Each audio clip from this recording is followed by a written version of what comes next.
Hi, my name's James, and I'm an alcoholic.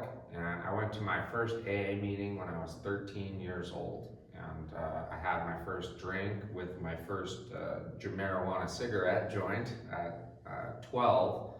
And I didn't really know what an alcoholic was, but I found out later I grew up in a home where both my parents were alcoholics. So it seemed pretty normal to me what was going on at the time. And I started getting into trouble. So when I would drink, I would do things like not go to school or steal things. And so the school said, you have to go to AA or you can't be in school. So I went to AA and I cried going to the first meeting. And it was a bunch of men and I was scared and I left before the meeting was over.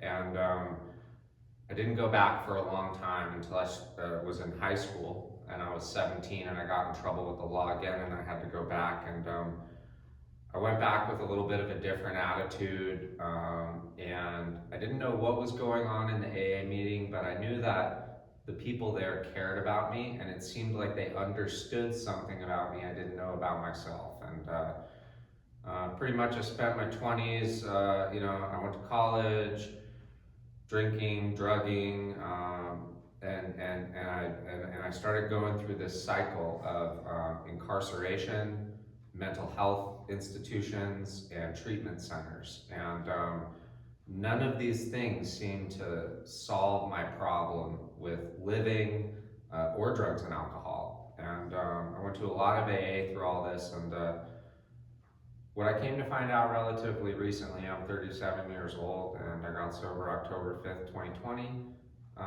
almost 4 years sober next month, is that I didn't know who I was. And the way that I figured out who I was is I got a strong home group in AA that encouraged sponsorship and reading the big book, working the 12 steps of Alcoholics Anonymous, and having a relationship with a power that's greater than me. And I really wish someone would have told me that sooner, and I'm sure many people did, but if there's anything that I can say, the most important thing in my life today is my relationship with my higher power and the men that are in my home group. And if none of that makes sense, I hope you can figure out what that means. Thank you.